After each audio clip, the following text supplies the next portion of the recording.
Hello students, तो आज के इस वीडियो में हम पढ़ने वाले हैं अलजेब्रिक एक्सप्रेशन चैप्टर के बारे में। ये क्लास 8 का एक चैप्टर है।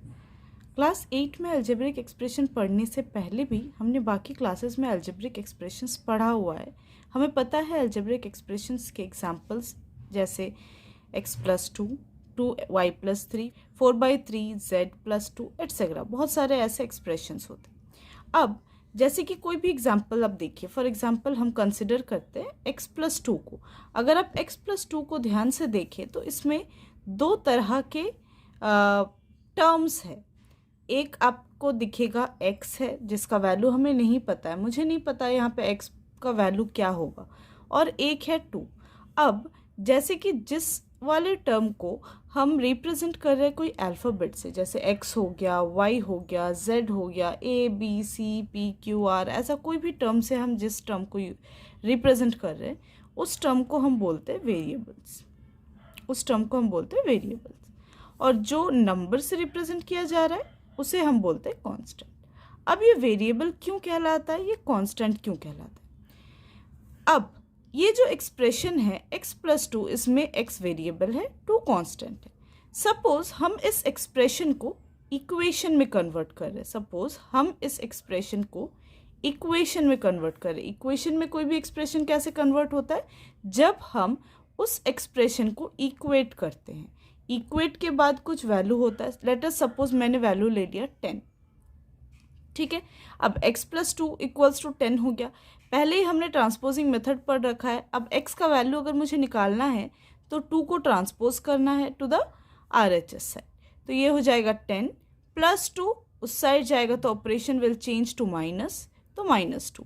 x = 10 - 2 8, x का वैल्यू आ गया 8। अब सपोज इसी एल्जेब्रिक एक्सप्रेशन को मैंने इक्वेट किया कोई दूसरे नंबर से, x+2 = लेट अस सपोज मैंने 0 से इक्वेट कर दिया, तो अब x का वैल्यू क्या हो जाएगा? अगेन 2 को ट्रांसपोज करेंगे, 0 - 2 = -2, x = -2। अब हम यहाँ पे क्या देख रहे हैं कि जो एल्जेब्रिक एक्सप्रेशन है उसको हम डिफरेंट इक्वेशन में कन्वर्ट कर रहे हैं, इक्वेट कर रहे हैं डिफरेंट वैल्यूज में, और तब इस x का वैल्यू चेंज हो रहा है। तो वेरिएबल वो टर्म होता है जिसका वैल्यू वैरी करता है। वैल्यू ऑफ x वैरी कर रहा है। यहाँ पे जब वैरी कर रहा है इक्वेशन टू इक्वेशन, मतलब कोई इक्वेशन में x का वैल्यू हो गया 8, कोई इक्वेशन में x का वैल्यू हो गया -2, कोई ऐसा भी इक्वेशन होगा जिसमें x का वैल्यू हो जाएगा 7। तो x का डिफरेंट वैल्यूज आएंगे डिफरेंट इक्वेशन में। क्योंकि x का वैल्यू हर इक्वेशन में वैरी कर रहा है, इसीलिए x को बोला जाता है वेरिएबल। सेम तरीके से y भी वेरिएबल है, z भी वेरिएबल है। अब आते हैं दूसरे वाले टर्म पे, 2 को जब हमने यहाँ पे रखा तब भी इसका वैल्यू क्या रहा? 2 रहा। जब हमने दूसरे इक्वेशन में रखा तब भी इसका वैल्यू 2 रहा। इसको कोई अल्फ़ाबेट से रिप्रेजेंट नहीं कर रहे क्योंकि इसका वैल्यू 2 ही है, चाहे आप कोई भी इक्वेशन में रख लो। और क्योंकि इसका वैल्यू हर इक्वेशन में सेम है, कांस्टेंट है, इसीलिए ऐसे नंबर्स को हम कांस्टेंट बोलते हैं। I think this much is clear. अब आते हैं दूसरे टॉपिक पे चैप्टर के, वो है representation on number line, representation of algebraic expression on number line. Let us consider the same example, जैसे कि x+2 हो गया। x+2 को हमें नंबर लाइन में रिप्रेजेंट करना है, तो ये बन गया मेरा नंबर लाइन। यहाँ से स्टार्ट करते हैं, लेट अस सपोज 0 से स्टार्ट करते हैं, 0, ये हो गया मेरा x। मुझे क्योंकि नहीं पता x का क्या वैल्यू है, क्योंकि ये एक्सप्रेशन है, it is not an equation. ये जो x+2 है ये अलजेब्रिक एक्सप्रेशन है, और अलजेब्रिक एक्सप्रेशन से हम वैल्यू नहीं निकाल सकते x का, हम अलजेब्रिक इक्वेशन से निकाल सकते हैं। क्योंकि इक्वेशन नहीं है तो हमें नहीं पता कि x का वैल्यू क्या है। x का वेरिएबल जो है that is unknown to us. तो हम कोई भी एक डिस्टेंस लेंगे जिसको हम 2 मेजर करेंगे, और दूसरा एक डिस्टेंस लेंगे, they are different from each other, they may be same also depending upon the equation. But अभी हम क्योंकि नहीं पता x का वैल्यू क्या है, तो x का वैल्यू हम x का जो गैप होगा that will be different from the another gap. तो x, late us suppose this is p, this is p, this is q। and this O to P, this distance is x, and P to Q, this distance is 2. So x plus 2 can be represented as this point, x plus 2. Understood? Now coming to different example, suppose 2y plus 3. 2y plus 3 को मुझे explain करना है, represent करना है number line में. ये हो गया मेरा number line. Let us suppose this is 0 and this much is y. Let us suppose this is p. Up this O to P distance, this is y, but how many y we have? We have 2y. 2y है तो फिर एक y and this is the second y. ठीक है? So this is 1y, this is 2y. This part is over.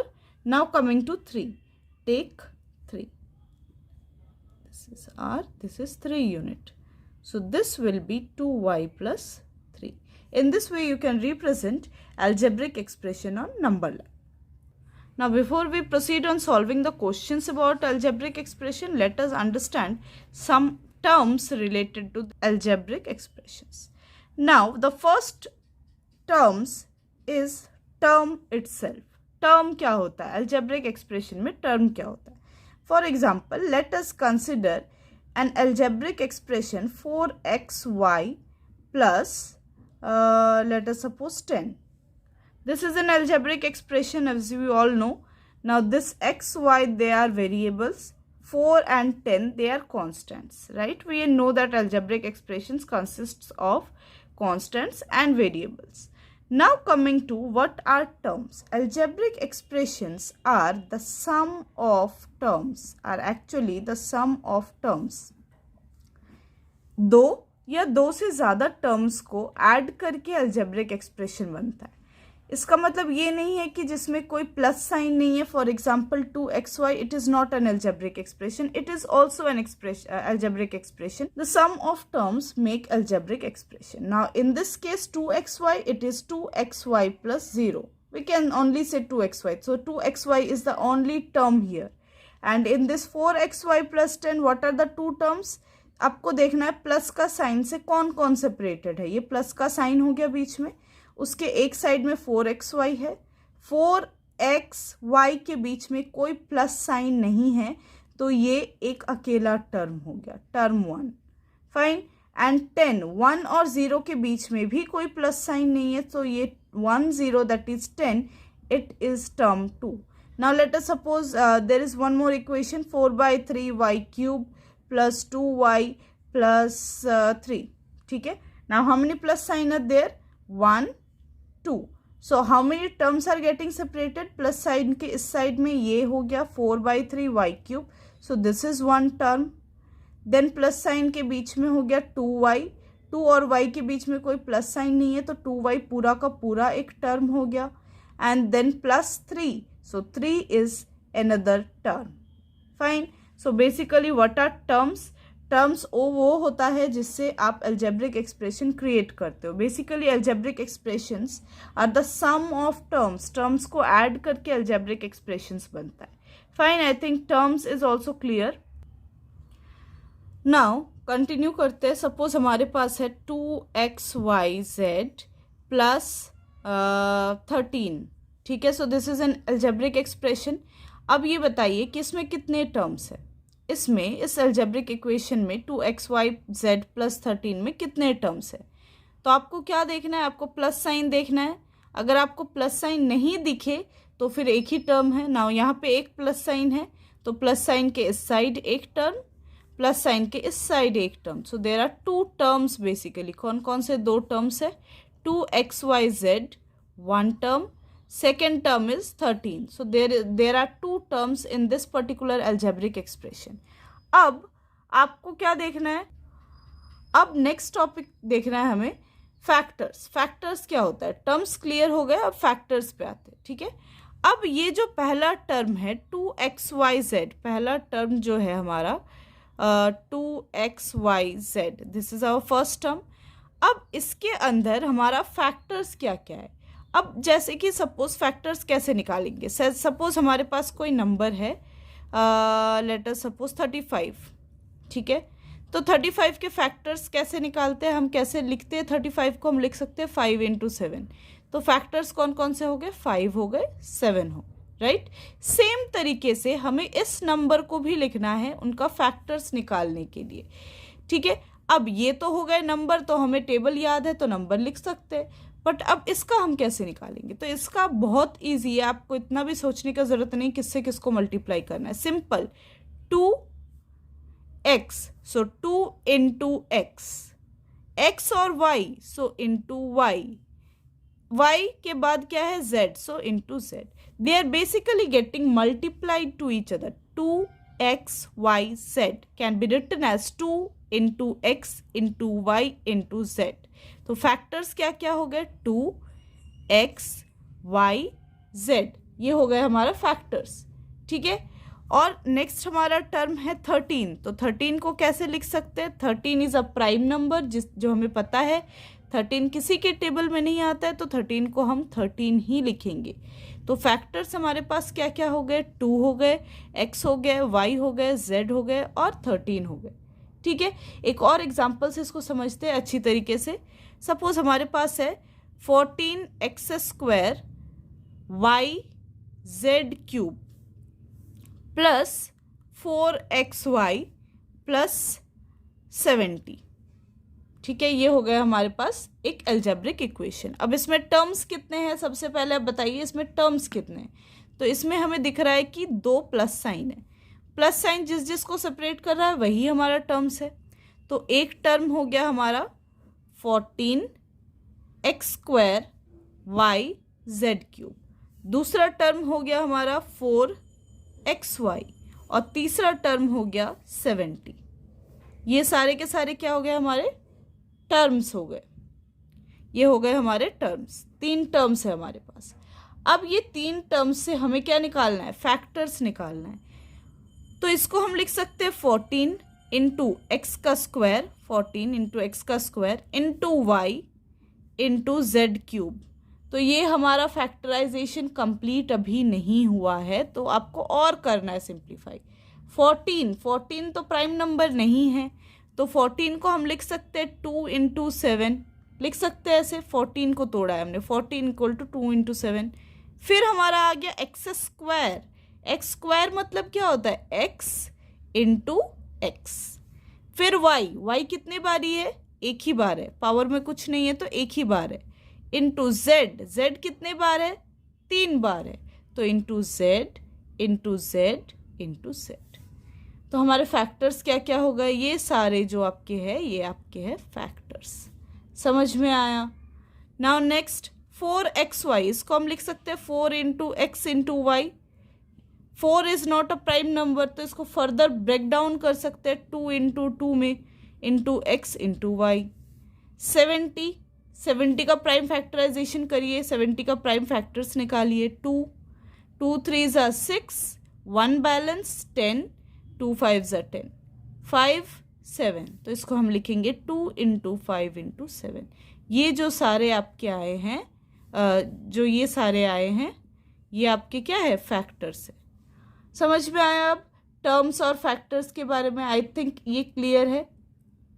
अभी अगर आप इस टर्म को दोबारा से देखो, सपोज ये हो गए हमारे फर्स्ट टर्म, दोबारा से मैं लिखती हूँ यहाँ पे इसको, 14x² yz³।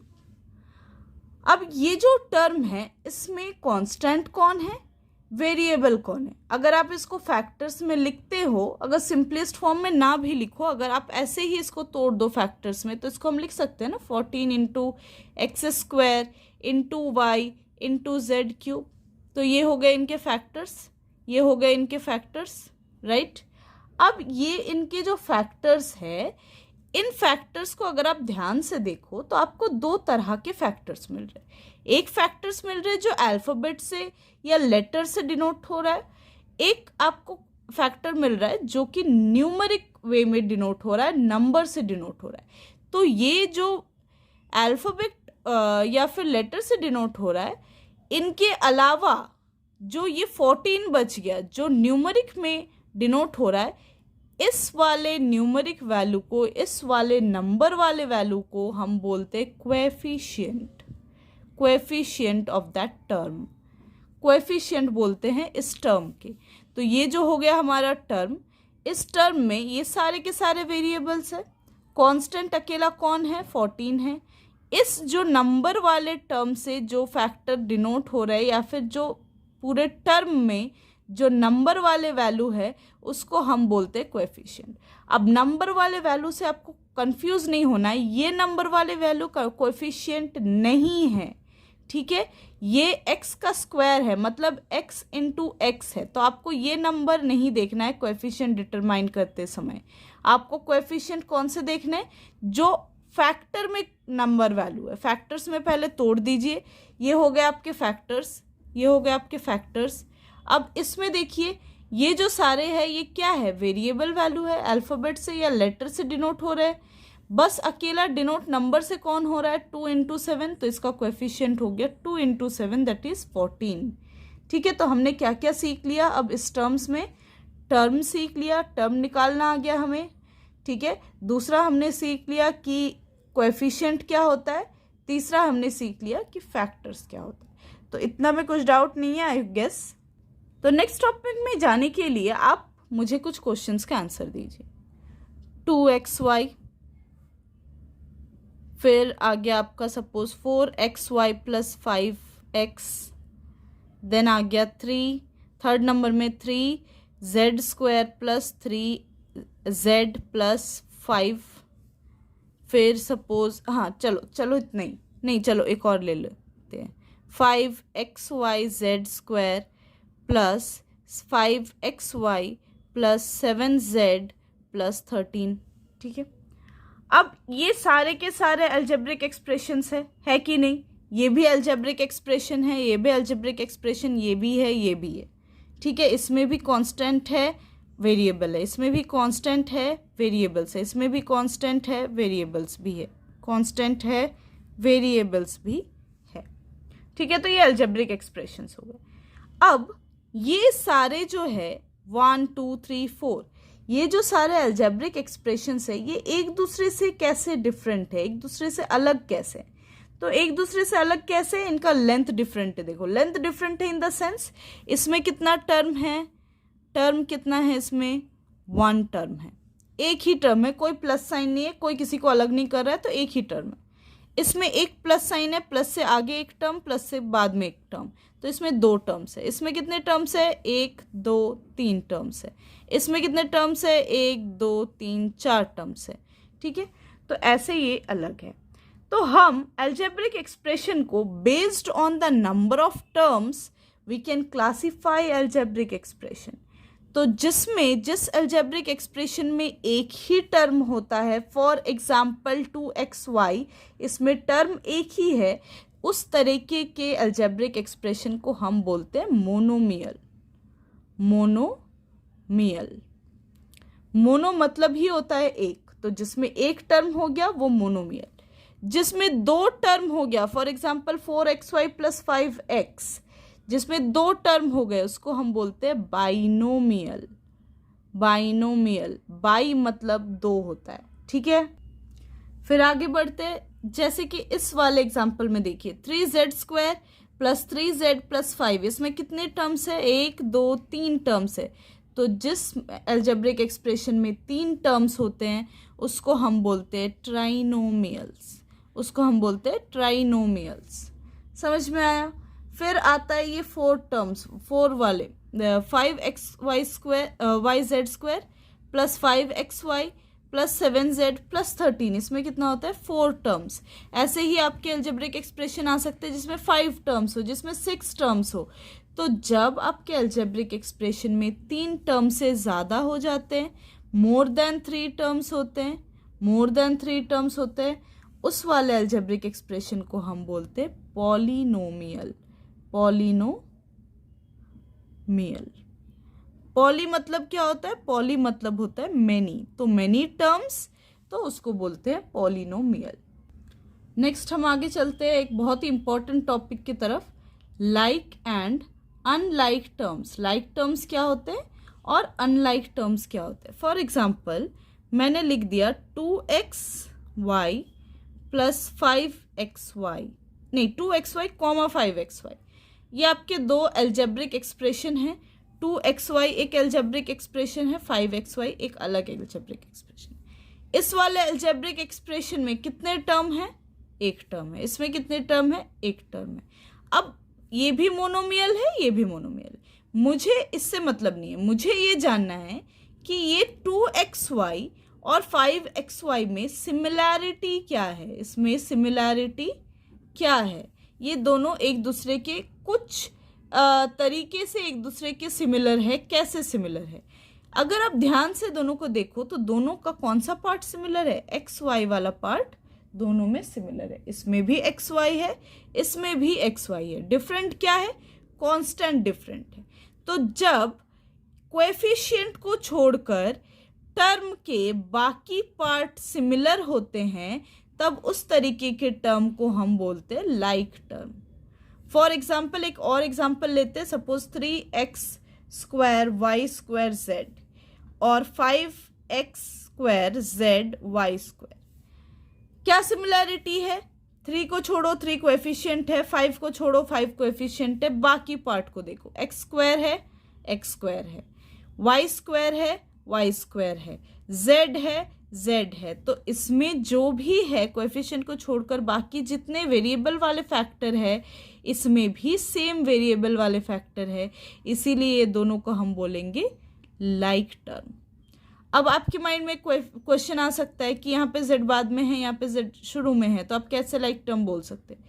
शुरू में हो, पहले हो, इसको कैसे लिख सकते हैं? 3 into X square into Y square into Z. इसको कैसे लिख सकते हैं? 5 into X square into Z into Y square. ऐसे ही लिख सकते हैं। अब इनका फैक्टर्स क्या है? X square Y square Z, X square Y square Z, यही तो है फैक्टर्स। मल्टीप्लीकेशन चाहे आप शुरू में किसी से कर दो, बाद में किसी से कर दो, एक ही बात है, क्योंकि मल्टीप्लीकेशन एसोसिएटिव नेचर का होता है। ठीक है, तो इसमें कोई कंफ्यूजन नहीं होना चाहिए। नेक्स्ट दूसरे टर्म में आ जाते हैं। फॉर एग्जाम्पल हमारे पास अगेन दो मोनोमियल है, जरूरी नहीं है मोनोमियल के बीच में ही लाइक या अनलाइक हो, हम टर्म्स के बीच में लाइक और अनलाइक देखते हैं। We just considered one term. ठीक है, एक एक टर्म को देखते हैं। अब सपोज हमारे पास एक बाइनोमियल है, सपोज 2xy प्लस 5x। ठीक है, एक ट्राइनोमियल है 5xyz प्लस 3xy प्लस 7। हाँ चलो इतना ही है। ठीक है, अब ये बाइनोमियल है, ये ट्राइनोमियल है। अब कंफ्यूजन नहीं होना चाहिए। अब देखो इधर से ध्यान से, 2xy और 3xy दोनों सेम जैसे दिख रहे हैं, दोनों में xy है, तो ये दोनों कहाँ पे आ जाएंगे? लाइक टर्म्स में आ जाएंगे। ये लाइक टर्म्स है। ठीक है, अब हम दो टर्म को और एज्यूम करते हैं। सपोज हमारे पास है 5xyz, इसका ये टर्म और इसका ये टर्म ले लो 5x। तो अब इसमें आप वो देखो, पार्ट देखो, फैक्टर वाले पार्ट देखो, क्या क्या पार्ट है फैक्टर में? 5 है, x है, y है, z है। 5 को छोड़ो, कोएफिशिएंट है, 5 को छोड़ो, कोएफिशिएंट है। बाकी पार्ट क्या है? x y z और x। क्या x y z और x बराबर है? Are they equal? Are they same? No, they are not same. So these two are unlike terms. These two are unlike terms. Understood? ध्यान से सुनना। Like terms वो होता है जिसके सारे फैक्टर्स बराबर होंगे सिवाय न्यूमेरिकल वाला फैक्टर का। तो कोएफिशिएंट को छोड़कर बाकी पूरा पार्ट दोनों या दो से ज़्यादा टर्म्स में सेम होंगे, तब उन टर्म्स को लाइक टर्म्स बोला जाएगा। जब कोएफिशिएंट को छोड़कर बाकी जो पोर्शन है टर्म का, वो पोर्शन डिफरेंट है, सेम नहीं है, तब उसको हम अनलाइक टर्म्स बोलते हैं। क्लियर है? अब बात क्या है, लाइक और अनलाइक टर्म्स पढ़ना क्यों है? क्योंकि जो भी एडिशन होंगे या सब्ट्रैक्शन होंगे, एडिशन और सब्ट्रैक्शन ये दोनों क्या कहाँ पे पॉसिबल होंगे? एक दूसरे से कब दो टर्म्स ऐड होंगे या दो टर्म्स सब्ट्रैक्ट हो पाएंगे? जब वो लाइक टर्म्स है। जब वो लाइक टर्म्स है तभी ऐड हो पाएंगे, तभी सब्ट्रैक्ट हो पाएंगे। अनलाइक टर्म्स के लिए ये ऑपरेशंस एडिशंस और सब्ट्रैक्शन पॉसिबल नहीं है। जस्ट हम ऐड प्लस करके लिख देंगे, पर हम ऐड नहीं कर पाएंगे। लाइक टर्म्स में हम ऐड कर पाएंगे, पर अनलाइक टर्म्स में हम ऐड नहीं कर पाएंगे। कैसे ऐड करते हैं, कैसे मल्टीप्लाई करते हैं, कैसे सब्ट्रैक्ट करते हैं, हम वो हमारे नेक्स्ट वीडियो में देखेंगे। Thank you.